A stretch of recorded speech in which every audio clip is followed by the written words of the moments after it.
चिंता है। पहले खुशखबरी बताता हूँ। दिल्ली में कोरोना की रफ्तार काफ़ी कम हो गई है।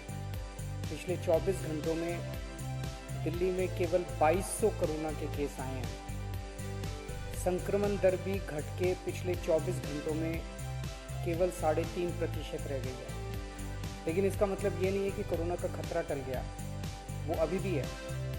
हमें कोरोना से बचने के सभी उपाय करने हैं। अब दूसरी बात, चिंता की बात।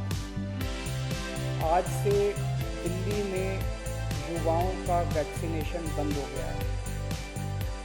केंद्र सरकार ने युवाओं के लिए जितने वैक्सीन भेजे थे वो ख़त्म हो गए, इसलिए युवाओं के वैक्सीनेशन सेंटर आज से बंद किए जा रहे हैं। कुछ एक वैक्सीन की डोजेज बची हैं, वो कुछ एक सेंटर्स में दी जा रही हैं, वो भी शाम तक ख़त्म हो जाएंगी। कल से युवाओं के वैक्सीनेशन के सभी सेंटर बंद हो जाएंगे। मुझे बेहद दुख है कि हमें वैक्सीन ख़त्म होने के कारण युवाओं के वैक्सीनेशन सेंटर्स बंद करने पड़ रहे हैं। हमने केंद्र सरकार को भी लिख के बताया है। केंद्र से हमने और वैक्सीन मांगी है। जैसे ही हमें और वैक्सीन मिलेगी हम फिर से ये सेंटर शुरू कर देंगे।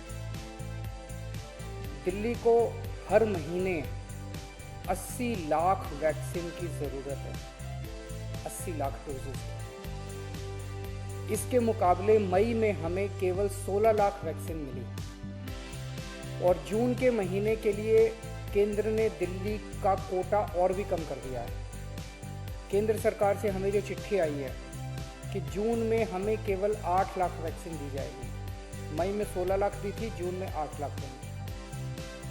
अभी तक हम दिल्ली में टोटल 50 लाख वैक्सीन लगा चुके हैं और दिल्ली के सभी एडल्ट्स को वैक्सीन लगाने के लिए हमें 2.5 करोड़ और वैक्सीन चाहिए। अगर इसी रफ्तार से दिल्ली के एडल्ट्स, अगर इसी रफ्तार से हम चले, 8 लाख वैक्सीन हर महीने मिली तो दिल्ली के एडल्ट्स को ही वैक्सीन लगाने में 30 महीने लग जाएंगे, 30 महीने से भी ज़्यादा। तब तक तो न जाने कितनी और कोरोना की लहरें आएंगी, न जाने कितने और लोगों की मौत हो जाएगी।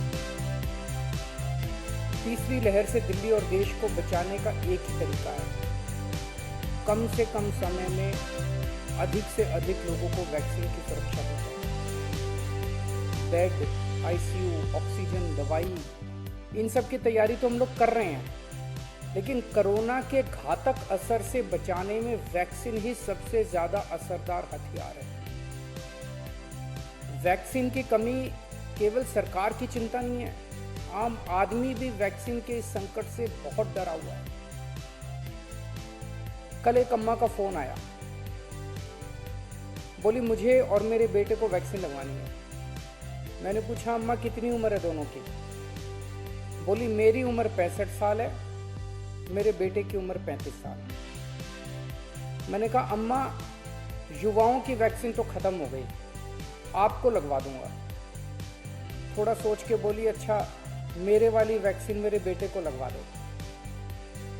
वो नौकरी के लिए घर से बाहर जाता है, मैं तो बूढ़ी हो गई, उसे तो आगे परिवार भी संभालना है, इसलिए उसका सुरक्षित रहना जरूरी है।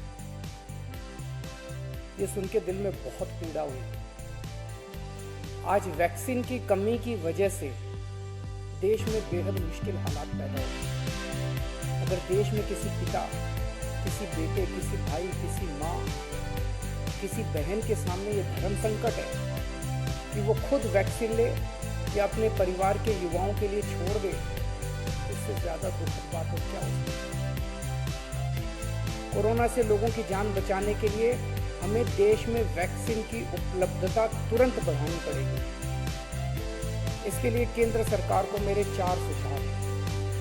पहला, भारतीय बायोटेक कंपनी जो कोवैक्सीन बनाती है, वो अपनी वैक्सीन का फॉर्मूला दूसरी कंपनियों को देने को तैयार हो गई है। देश में वैक्सीन बनाने वाली ढेरों कंपनियां हैं।